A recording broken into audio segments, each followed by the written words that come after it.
On December 25, 2015, at 1:43 a.m., hotel staff at the Theobald's Park Hotel in Hertfordshire received a call from room 231. The caller requested assistance for what he described as an accident. Security arrived at 1:45 a.m. The guest who had checked in with a female companion 67 minutes earlier was now alone. He stated his companion had departed the hotel, but there was no record of anyone exiting the building. The front desk had no checkout logged. Security footage showed no departure. The window lock mechanism in room 231 had been forced open. Bedding materials were missing from inventory, and the man giving these statements had documented a completely fabricated identity on the dating platform where he had met the woman who was no longer accounted for. 9 months before this incident, in March 2015, that same man had disclosed to psychiatric professionals that he experienced intrusive thoughts about harming women. He described these ideations as frequent and distressing. That information was documented in a medical file accessible to one mental health trust. It was never transmitted to law enforcement. It was never flagged to any centralized risk system. And it was never connected to the profile he was actively maintaining on a dating application where he claimed to be a successful attorney. This is the documented breakdown of every system designed to prevent what happened on Christmas morning 2015. Katie Locke was a fitness instructor and personal trainer living in Bethnal Green, East London. Her professional certifications included nutrition counseling and strength conditioning. She maintained an active client roster and documented her training protocols on social media platforms. Friends described her communication style as direct and optimistic. She had moved to London from the Midlands to expand her business operations. By December 2015, she had built a stable client base and was planning to open her own studio space in early 2016. She had spent the previous Christmas with family in Staffordshire. This year, she had chosen to remain in London. That decision would be the last autonomous choice documented in her timeline. At 1:52 a.m. on December 25th, hotel housekeeping discovered bedding materials in a ground-floor laundry cart that had not been scheduled for collection. Wrapped inside those materials, paramedics confirmed Katie Locke had been removed from the equation. She was 29 years old. The preliminary assessment indicated manual compression of the neck. Tissue evidence on her hands and forearms indicated she had attempted to resist. The timeline between her final documented interaction at 1:15 a.m. and this discovery was 37 minutes. On the evening of December 24th, Katie met Carl Langdell for the first time at Traffic, a bar located in Shoreditch. They had connected on the dating platform Plenty of Fish approximately 2 weeks prior. Langdell's profile listed his occupation as attorney. His profile photographs showed him in formal business attire. His listed interests included classical music and fine dining. None of these data points were accurate. Carl Langdell was 26 years old and unemployed. He had no legal qualifications. He had no permanent residence. He was living with his mother in a council flat in Cheshunt, Hertfordshire, and he was under active supervision by multiple mental health agencies for documented psychiatric conditions. Security footage from Traffic shows Katie arriving at 8:47 p.m. She is wearing a black dress and carrying a small handbag. Langdell arrives 14 minutes later. The footage captures them at the bar for the next 3 hours.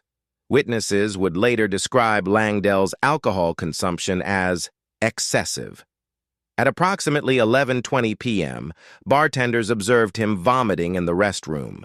Katie was seen physically supporting him as they exited the venue. Multiple witnesses reported that she appeared to be holding him upright. This behavioral pattern is inconsistent with someone planning to harm another person. Predators typically maintain control and composure. Langdell was exhibiting neither. At 11:54 p.m., Katie and Langdell entered a taxi. The destination was logged as Theobald's Park Hotel, located 23 miles north of central London. The journey took 41 minutes. It's 12:35 a.m. They're standing in the hotel lobby. The night manager watches Langdell lean against the reception desk. Katie is completing the paperwork. She provides her payment card. She signs the registration form. The key cards for room 231 are issued. The timestamp reads 12:38 a.m. They move toward the elevator. Katie presses the button for the second floor. She's standing upright, holding her handbag. Langdell is leaning against the elevator wall. She looks at him. No audio exists, but her body language suggests evaluation, concern. The doors open. They step out onto the second floor. They walk down the corridor. At 12:43 a.m., they enter room 231. It's 1:11 a.m. The front desk phone rings. Katie's voice comes through the line. She's requesting 2 toothbrushes. The call lasts 47 seconds. Her tone is calm. No distress indicators. The night manager dispatches a staff member. At 1:15 a.m., there's a knock on the door of room 231. Katie opens it. She accepts the toothbrushes. She thanks the staff member. The door closes. That's the last time anyone observes her functioning. 28 minutes pass. At 1:43 a.m., the phone rings again. This time it's Langdell. His exact words documented in the incident log. "There's been an accident. I need someone to come to the room." Security is moving toward the second floor. They're at the door. Langdell opens it. He's alone. They ask about the accident. He states his companion departed the hotel, but security notices 3 things immediately. The window lock has been forced, the bedding is gone, and there's biological material on his clothing. The night manager contacted local police at 1:49 a.m. While waiting for their arrival, hotel security initiated a facility search protocol. At 1:52 a.m., a housekeeper on the ground floor discovered bedding materials in a laundry cart that had not been scheduled for collection. Wrapped inside the bedding, they located Katie Locke's remains. Paramedics arrived at 2:03 a.m. Life was pronounced extinct at 2:07 a.m. The preliminary assessment indicated sustained compression to the neck region. Tissue disruption on her hands and forearms indicated resistance activity had occurred. Carl Langdell was detained at the hotel at 2:11 a.m. He was arrested on suspicion of homicide at 2:34 a.m. During transport to the police station, he made no statements. At 4:15 a.m., he requested to speak with his mother. That phone call was monitored and recorded. His exact words, "Mom, I am a monster. I neutralized Katie. I applied sustained pressure to her neck. I don't know why I did it. I tried to remove her through the window, but I couldn't, so I relocated her to the laundry." That confession was voluntary. It was unsolicited, and it aligned with every piece of physical evidence recovered from the scene. The investigation into Carl Langdell's background revealed a pattern of escalating psychiatric intervention that had been documented but never integrated. In March 2015, 9 months before Katie's death, Langdell had been assessed by mental health professionals at the Lister Hospital in Stevenage. During that assessment, he disclosed experiencing intrusive, violent fantasies. Specifically, he told clinicians he thought about killing women. He described these thoughts as frequent and distressing. The assessment team diagnosed him with depressive disorder and emotionally unstable personality disorder. He was referred to community mental health services. He was placed under the supervision of the Hertfordshire Partnership Foundation Trust. Between March and December 2015, Langdell had contact with 4 separate agencies: the Mental Health Trust, his general practitioner, a community psychiatric nurse, and a housing support worker. None of these entities shared information with each other in a manner that would have triggered a comprehensive risk assessment. None of them had access to the violent ideation he had disclosed in March, and none of them were monitoring his activities on dating platforms, which he was actively using to contact women throughout this period. The trial of Carl Langdell began in August 2016 at the Old Bailey in London. He pleaded not guilty to the charge. His defense team argued diminished responsibility due to his diagnosed psychiatric conditions. The prosecution presented the confession recording. They presented the physical evidence. They presented testimony from psychiatric experts who had assessed him after the incident. Those experts concluded that while Langdell had mental health conditions, He understood the nature of his actions and was capable of forming intent. The jury deliberated for 7 hours. On August 26, 2016, they returned a unanimous guilty verdict. Carl Langdell was sentenced to life imprisonment with a minimum term of 26 years. The judge, in his sentencing remarks, stated, "You applied sustained fatal force to Katie Locke. You then attempted to dispose of her remains. Your subsequent actions showed clear thinking and an attempt to evade responsibility." During the sentencing hearing, Katie's family submitted victim impact statements. Her mother described her as someone who brought energy and purpose to every interaction. Her brother stated that the family would never experience another Christmas without thinking about what happened in that hotel room. Katie's close friend, a fellow fitness instructor, described her as someone who believed in helping others improve their lives. She had died trying to help a man she believed was too intoxicated to care for himself. The subsequent investigation into systemic failures led to a serious case review commissioned by the Hertfordshire Safeguarding Adults Board. Published in 2017, the review identified critical breakdowns in information sharing between mental health services, primary care providers, and law enforcement.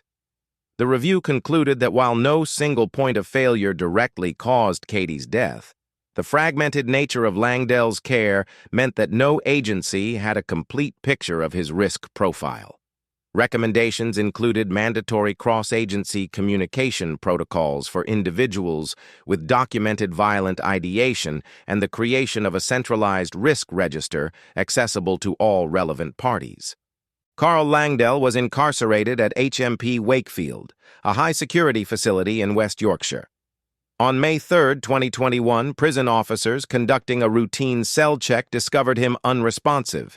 He had used a razor blade to inflict a self-terminating injury to his throat region. Paramedics were unable to resuscitate him. Life was pronounced extinct at 6:47 a.m. He was 32 years old. He had served less than 5 years of his sentence. The inquest into Langdell's self-inflicted terminal incident revealed he had been under constant observation due to previous self-harm documentation. On the morning of the incident, there had been a shift change. The handover process had been completed according to protocol. The cell check interval was 15 minutes. The injury occurred within that window. The inquest jury returned a conclusion of intentional self-termination. They made no recommendations for changes to prison procedures. Katie Locke's case generated significant public attention regarding the safety of online dating platforms. In the aftermath of her death, multiple advocacy groups called for dating apps to implement mandatory identity verification and background screening. Plenty of Fish, the platform where Langdell and Katie connected, released a statement expressing condolences, but noted that background checks were not standard industry practice at the time. As of 2021, most major dating platforms still do not conduct criminal or psychiatric background screenings on users. The verification systems in place typically confirm only that a user's photographs match their submitted images, not that their biographical information is accurate. The broader question raised by Katie's case is one of information architecture. Carl Langdell's violent ideation was documented in a medical file in March 2015. That file was stored in a database accessible only to the Hertfordshire Mental Health Trust. His general practitioner had access to summary information, but not the detailed clinical notes. The police had no record of him because he had never been arrested. Dating platforms had no mechanism to access any of this information. Katie Locke met him based on data he fabricated. She made decisions based on incomplete information, and the systems designed to protect public safety operated in silos that prevented the synthesis of critical risk indicators. There is one detail from the hotel security footage that was included in the trial evidence but rarely discussed in media coverage. At 12:41 a.m., when Katie and Langdell enter the elevator, she presses the button for the second floor. She's standing upright. She's holding her handbag. Langdell is leaning against the elevator wall. She looks at him. The footage has no audio, but her body language, according to behavioral analysts who reviewed it, suggests assessment rather than alarm. She appeared to be evaluating whether he required medical attention. For the next 32 minutes, she would remain in that room with him. The toothbrush request at 1:11 a.m. indicates she intended to remain overnight. She was not attempting departure. She was not exhibiting threat awareness. The psychological profile developed during the trial suggested Langdell experienced what clinicians termed a dissociative episode, triggered by alcohol and underlying personality disorder. The violence was not premeditated. It was not calculated, but it was sustained. Neck compression requires continuous pressure application for multiple minutes. It is not an impulsive act. It requires commitment. And after Katie's life functions ceased, Langdell attempted to dispose of her remains. He forced open the window. When that failed, he wrapped her in bedding and transported her to a laundry cart.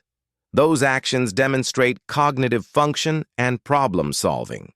They are inconsistent with someone in a full dissociative state. The final piece of evidence presented at trial was a text message Langdell sent to a friend 6 days before meeting Katie. The message read, "I'm done being the nice guy. Women only want confidence. I'm going to give them what they want." The prosecution argued this demonstrated a resentment toward women that preceded the incident. The defense argued it was a typical expression of dating frustration with no predictive value. The jury found it relevant. It was cited in the guilty verdict as evidence of motive. Katie Locke's family established a foundation in her name focused on promoting safety awareness for young women using dating platforms. The foundation provides educational materials on risk assessment, meeting protocols, and warning sign recognition. They advocate for policy changes requiring dating apps to provide safety resources and emergency contact features. As of 2024, uptake of these features remains voluntary and inconsistent across the industry. The hotel where the incident occurred, Theobald's Park, is still operational. Room 231 has been renumbered. The building's security protocols were updated following the incident. The night manager who was on duty that evening no longer works in the hospitality industry. In interviews conducted for the case review, they stated they had processed the check-in as routine. There were no indicators that would have justified refusing service. They described the knowledge of what happened in the hours after check-in as something they think about every day. There is no predictive algorithm that could have prevented what happened to Katie Locke. Carl Langdell did not have a criminal record. His psychiatric history was protected by medical confidentiality laws. His behavior on the dating platform was consistent with thousands of other users who misrepresent themselves in minor ways. The escalation from lie to violence occurred in a window of less than 90 minutes. The question is not whether technology could have saved her. The question is whether the systems we have built to manage risk are designed in a way that allows critical information to reach the people who need it. Katie's final Instagram post was uploaded on December 23, 2015. It was a photograph of her training a client. The caption read, "Progress is built on consistency. Show up for yourself." 28 hours later, she would check into a hotel room with a man whose violent ideation had been documented in a psychiatric file 9 months earlier. That file existed in a database accessible to one mental health trust. It contained his own statement. "I think about harming women frequently." That data point was never transmitted to law enforcement. It was never connected to a centralized risk register, and it was never cross-referenced with the dating platform where he had fabricated an attorney profile and connected with Katie Locke. The structural question is not whether Carl Langdell was dangerous. The clinical documentation from March 2015 established that clearly. The question is whether the information architecture we have built to manage documented risk is designed to allow critical data to reach the systems where prevention is possible. Carl Langdell's violent ideation was visible. His fabricated dating profile was visible. His psychiatric supervision status was visible. But these data points existed in separate databases with no communication protocol. Katie Locke made her decision to meet him based on the information available to her. That information was incomplete because the systems that held the complete picture were not connected. The dating app where they met no longer exists in its original form. Plenty of Fish was acquired by the Match Group in 2015. The platform was integrated into a larger network of dating services. The profiles from 2015 are no longer accessible, but the structural vulnerabilities that allowed them to connect remain. As of 2024, there is still no mandatory verification system. There is still no cross-referencing with mental health or criminal databases. The Serious Case Review made recommendations. Some were implemented, some were not. The fragmented nature of care coordination for individuals with violent ideation remains a documented problem in the UK mental health system. The separation between medical confidentiality and public safety continues to generate ethical and legal debate. And every day, people meet strangers from dating apps and make decisions based on incomplete information. If the psychiatric file from March 2015 documenting Langdell's violent ideation toward women had been flagged to a centralized risk register accessible to dating platform verification systems, would Katie Locke have matched with his profile on December 10, 2015? Would she have agreed to meet him on Christmas Eve? Would she have entered room 231 at 12:43 a.m.? The answer to those questions depends entirely on whether you believe information should flow between the systems designed to identify risk and the platforms where that risk materializes. As of 2024, that information flow does not exist. The databases remain separate, and the question remains unresolved.